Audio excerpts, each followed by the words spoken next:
Sus, pasalubong mo pa sana yan. Ilang kilo yung chinekin? Yun lang nakalagay dyan sa ticket mo, 23 lang. Ngayon ko lang nakita ko eh. Wala ka ng excess baggage kasi 23 lang. Katulad sa kasama ko, 20 lang yun. Tapos 7 kilo yung ano niya. Yung hand carry niya. Yung hand carry mo, Siguro eh. Isang maganda pagpalakasan lahat. Ito nga, isang kababayan natin ang umuwi sa Pilipinas, magbakasyon, kaso nga lang yung binigay na ticket is hindi niya alam na ang baggage allowance niya ay isang peraso lang, which is 23 kilos plus hand carry na 7 kilos. Nalaman na lang niya nung nandun na siya sa airport. Yung ang problema pag lalong-lalo yung mga kababayan natin na nagtatrabaho sa bahay, minsan or kalimitan binibigay na lang yung ticket sa airport. Siguro sa kagustuhang makatipid yung amo is di niya naiisip na yung kung ilan ang allowed na bagahe ang kanilang binibili. So sana ito ay maging isang aral, at least aware din yung mga ibang kababayan natin na magbabakasyon na dapat sana pag malapit na magbakasyon, kapalan nyo ang mukha nyo, sabihin nyo sa amo nyo na about sa baggage allowance. So let's go, samahan nyo ako, panoorin natin. Please support my channel, like, share, and subscribe. At pakipindot na rin yung notification bell para updated kayo lagi pag meron akong mga bagong videos. Thank you! ano mga laman mga yan? Sus, pasalubong mo pa sana yan. Ang hand carry mo, ilang kilo yan? Hindi nung nag-check-in ka, hindi ko alam kung ilan ang bagay. Isa lang nga, ngayon ko lang nalaman. Hindi ibig sabihin, yung ticket mo na yan, hindi mo tiningnan sa bahay nyo pa lang? Ito lang binigay sa akin. Kanina. Gabi lang binigay. Anak ng tinapa naman yung employer mo, hayop na yan. Oh, sus. Picture sa amo mo. Sabi mo, bakit ganito? Bakit hindi mo sinabi sa akin na isa lang pala bagahe ko, kamo? Anong gagawin ko niyan? Halos lahat pa naman ngayon na uuwi. Saktong bagahe. Magkano, ilang kilo yung chinekin? Yun lang nakalagay dyan sa ticket mo, 23 lang. Ngayon ko lang nakita ko eh. Wala ka ng excess baggage kasi 23 lang. Katulad sa kasama ko, 20 lang yun. Tapos 7 kilo yung ano niya. Yung hand carry niya. Yung hand carry mo, Siguro eh. pasok na yan siya. Oo, yun. Ito lang. Ngayon, saan ka maghahanap ngayon? Dapat nakaano ka na niyan. 10 kilo ba naman?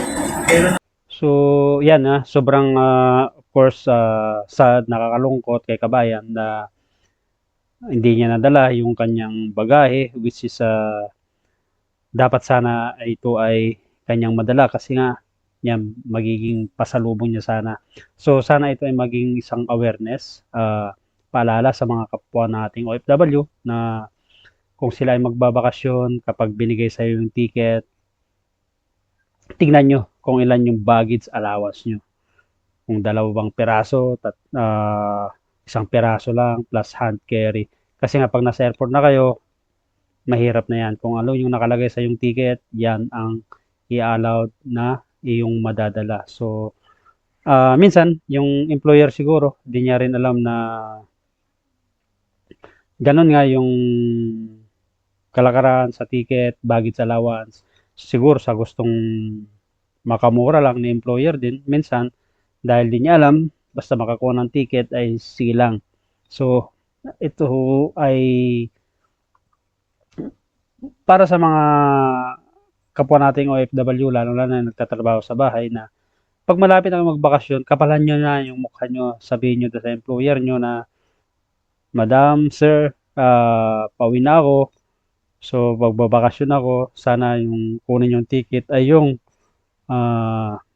dalawang baggage allowance or company baggage plus yung hand carry. Dahil nga ito lang sabi ko, baka gusto lang makatipid din ng employer, ang basta alam niya, buwi na ng ticket, bigay sa inyo, hindi rin siya aware.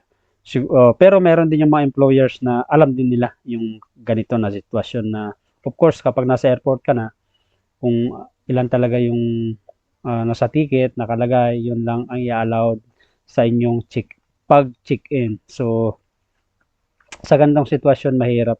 kasi sabihin natin na sumobra ka, kahit makakita ka ng kababayan natin na magpatulong ka, bitbitin yung dala mo, excess, ay yung mga ibang kababayan natin talaga na hindi ka tutulungan yan. Kasi unang-una sa lahat, di niya alam kung ano yung mga dala mo. 'Di ba? Even do na kababayan mo yan. Kaya sa una pa lang, ito ay dapat alam mo na. Magsabi na kayo sa inyong mga employer pag kayo ay magbabakasyon na napakahalaga yung kung ilang kilo, kung ilang bagay ang iyong madadala. At least, mapaghandaan nyo.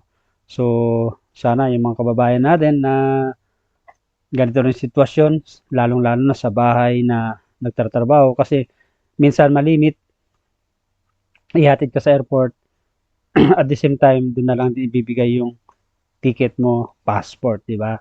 So, wala kang kamalay-malay na yung magiging company baggage or luggage allowance mo is isang peraso lang pala. Ikaw, tapos iiwan ka na doon, katulad ni kabayan, wala ka na talang magagawa yan. Kapag may sobra kang baggage, kung wala kang pambayad, isa lang yung pagkaano yan, tapon na talaga yan, tatapon mo yan. So, sayang din yung mga pinaghirapan nyo na iuwi sana na dapat nagiging pasalubong na lang sana sa yung mga mahal sa buhay. So, ito nga, sa tulang sabi ko, sana ay maging awareness yung mga kababayan natin, lalong-lalo na, tulang sabi ko, mga nagtatrabaho sa bahay. Kasi nga, wala kayong kalam-alam, walang kamalay-malay. Basta iniisip nyo, makakuha lang ng ticket, ihatid kayo. So, napaka-importante, tulang sabi ko, pag pauwi na kayo, kabalan nyo na yung mukha nyo. Lalong-lalo na kung mabait naman yung mga employer nyo. Sabihin nyo na agad regarding sa iyong bagahe na madadala. Para sa ganun, huwag kayong matutulad dito sa isang kababayan natin na nagulat na lang siya nung nasa airport. Kasi nga yung ticket niya, which is 23 kg lang yung allowed, plus 7 kg na hand carry. So, again, mga kababayan, sana ay maging aral ito, leksyon, awareness para sa mga kapwa nating OFW. Actually, wala namang kamalay-malay yan si kabayan. Pero at least, ito na sabi ko, habang maaga, ay magsabi na rin kayo dun sa employer nyo regarding sa luggage or company baggage kung ilang kilos ang pwede nyong dalhin. So, again, maraming salamat at sana ay wala nang matulad to kay kabayan kasi nakakaawa naman sila na pauwi tapos maiiwan lang din yung mga ibang bagahe nila. So, paano? Maraming salamat sa inyong pagsama. At ako pala si Ronnie, kasalukuyang OFW dito sa Bansang Kuwait. Please support my channel, like, share, subscribe at kita-kits sa masunod kong videos.